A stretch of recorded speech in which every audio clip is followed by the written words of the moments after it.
Hello and welcome to Jeremy's Yorkshire Allotment Adventures on what is quite a warm day actually, but I'm in between the rain. It's been throwing it down this morning, and of course it's followed a whole week of, well, how can we say, contrasting weathers. We've had snow across most of the country here in the UK, and really heavy in Scotland.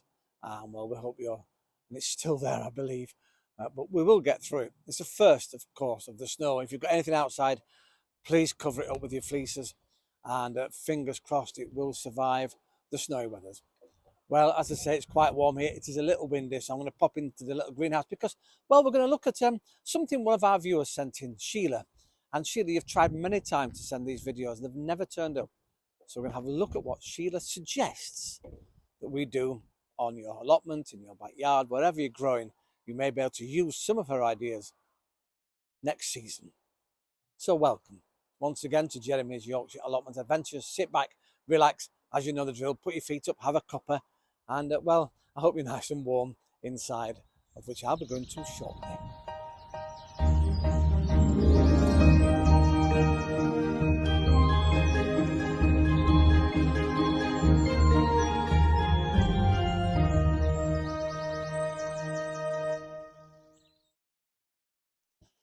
I'm inside the greenhouse, and even in here now, the frost and the really cold weather's starting to get to some of the plants in here.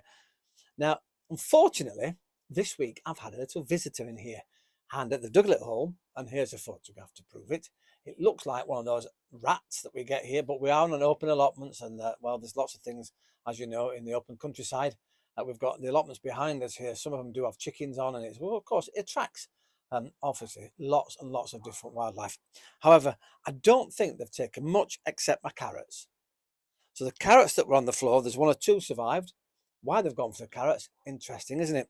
But the leeks are still there, which is absolutely brilliant, brilliant stuff.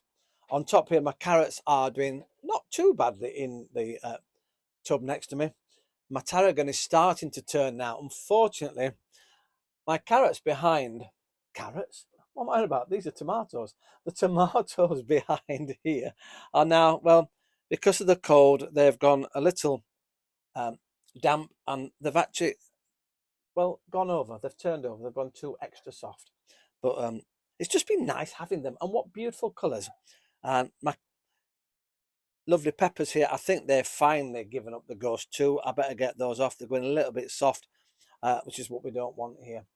I've noticed one of the panes has fallen yet again. I need to get that back on to keep the lovely consistency in here. Well, that's me. What is doing well, and I shouldn't do this, I know, but behind me here, you probably can't see it because I think it's a bit low. Let me pick it up. These are my garlics. I don't remember. Oops, you're on the thing. Sorry about that. I've got a wooden board across the model of my greenhouse, and the camera leg is actually on it. I didn't realise that, so you're going up and down.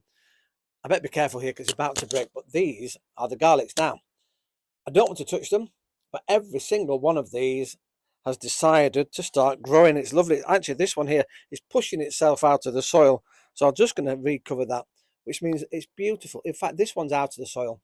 And look, I don't know if you can see there, look at that. Lovely, lovely root system. So I'm going to make that hole a little bit bigger. Pop that in very, very gently and carefully. And we'll just cover the roots up. And what's nice is these have not been watered very much. But because they've got a cover on, now this cover here, as you can see, look, it's making its own little watering system. And it's a brilliant, brilliant way. They just cover that up like that.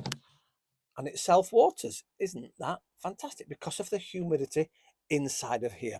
I will give a little extra water today to make sure those roots are definitely taken.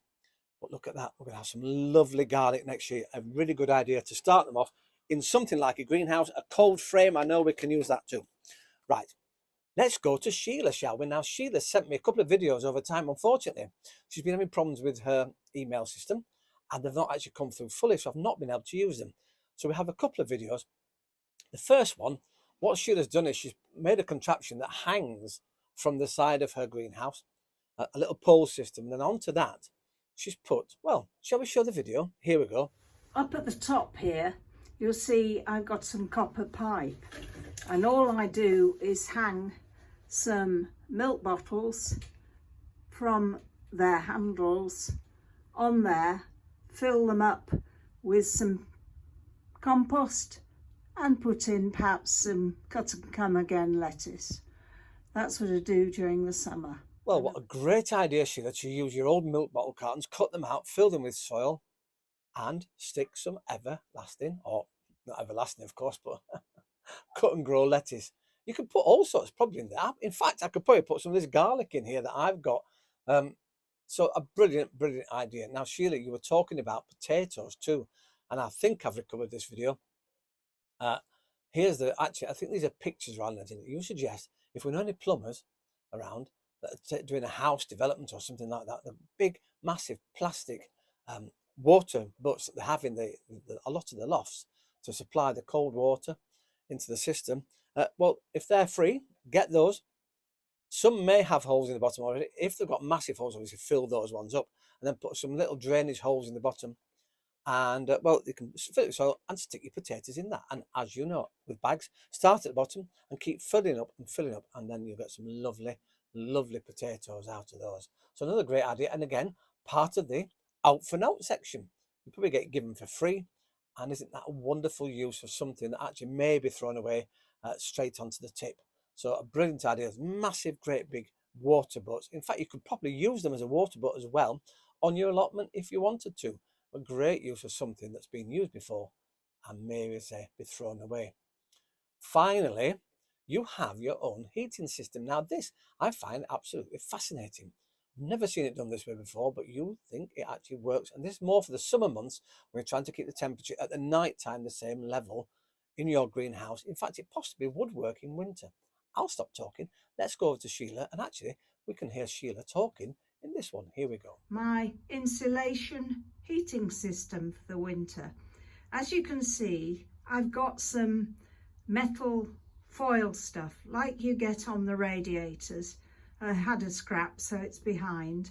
And then there's some insulation wool things that came with some frozen food. In front, you'll see some 2-litre bottles, and those 2-litre bottles are filled with water and then about a teaspoonful of black dye fitted. I've covered them over with some black plastic, and the idea is that when the sun shines in West Yorkshire, they heat up during the day and then give their heat out during the night. Well, Sheila, what a fantastic idea. I love the fact that you're reusing things. So you've got some behind the radiator foil cover at the back near the glass, of course. And then you've got another like a wall covering. And then you've got your plastic bottles all filled with water. And I love that little tip. Add some dye into that to turn it black, because of course black absorbs lots of heat from the sun. And of course, when it's in the greenhouse, it will act like mini radiators. And again, you put it in a plastic bag to keep them all together. It seems a wonderful idea. I can't wait to hear whether or not it worked or not.